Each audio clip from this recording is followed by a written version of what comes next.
సెకండ్లో మీ ముందుకు. చూస్తూనే ఉండండి నిరంతరం వార్త ప్రసారాలు. ఎంతో శ్రద్ధగా నా విజయాన్ని గుర్తించి ముందుగానే మీ ఇక్కడికి వచ్చి నన్ను ఫోకస్ చేయాలి, జనాలకు తీసుకురావాలని వచ్చినందుకు ప్రత్యేకంగా ఫస్ట్ మీకు ధన్యవాదాలు. మీ దగ్గరికి చేర్చిన నా ఈ సోదరులందరికీ వాళ్ళకి ప్రత్యేక ధన్యవాదాలు.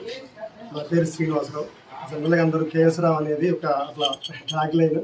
కేఎస్ రావు అంటే అందరికీ తెలిసేటట్టు ఉంటుంది. నాది కడకాయలగూడెం, హుజూర్నగర్ మండలం, సూర్యాపేట.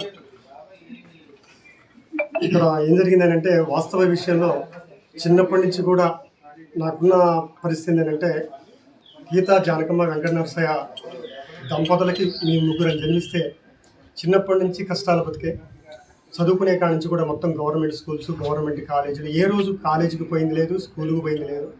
కానీ నాకున్నది వ్యక్తిత్వం ఏంటంటే పట్టు ఏదైనా పడితే అది వచ్చేంత వరకు ఒక గురువు అనే పరిస్థితి లేకోకుండా నాకు నేనే యూట్యూబ్లు చూసుకుంటూ వాటిని చూసుకుంటూ ప్రతిసారి సక్సెస్ రాకపోతే ప్రతిసారి ఫెయిల్యూర్, ఎటుగో ఫెయిల్యూర్,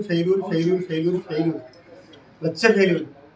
జీవితాంతం 45 సంవత్సరాలు వచ్చేంత వరకు నాది మొత్తం టోటల్గా ఫెయిల్యూరే ఉంది.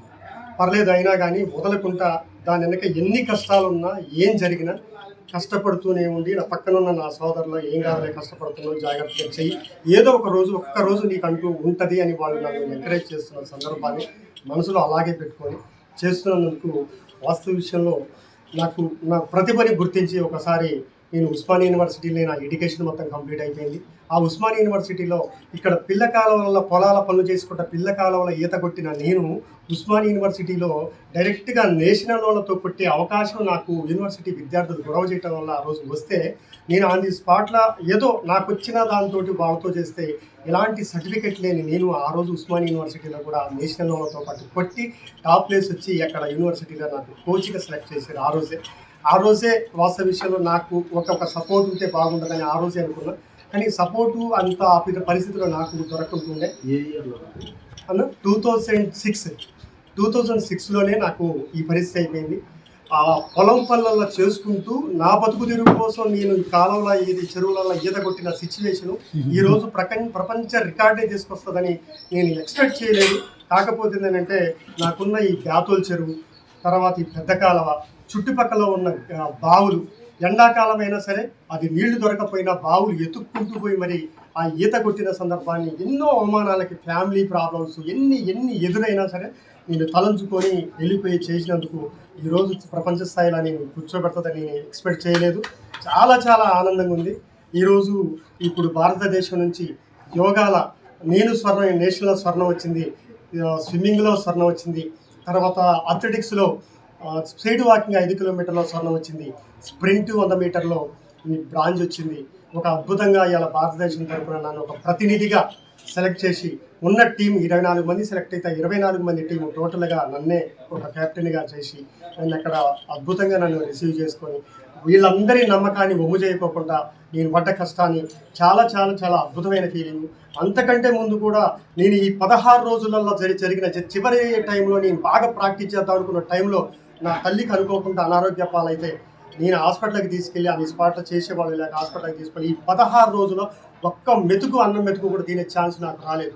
మరి ఎట్లా బతికినవని అంటే నేను చేసిన యోగా, మెడిటేషన్లు నా బాడీని అలా సెట్ చేసి పల్లి ప్యాకెట్ 10 రూపాయల పల్లి ప్యాకెట్ ఉదయం ఒకటి, మధ్యాహ్నం ఒకటి, సాయంత్రం ఒకటి తింటూ ఆ హాస్పిటల్లో నేను ఎక్కడ తినడానికి అవకాశం లేని సిచ్యువేషన్లో నా తల్లికి మొత్తం కూడా ఆడపిల్లలు లేకపోవడం వల్ల నేనే ఒక కూతురుగా ఉండి అన్నీ చేసుకుంటూ ఆ గ్యాప్లో బలం మొత్తం స్టెమినా కోల్పోయింది.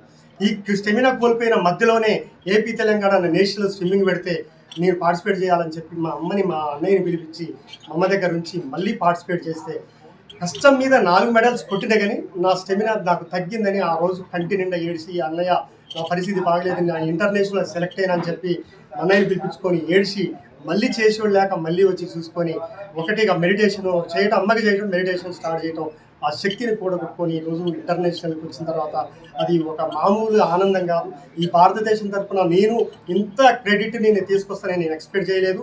తర్వాత ఏదైనా ఒక ఈవెంట్లో ప్రపంచ స్థాయిలో రికార్డులు ఉన్న వాళ్ళందరూ కూడా ఒక్క ఈవెంట్లో రికార్డులు ఉన్న వాళ్ళు ఉన్నారు.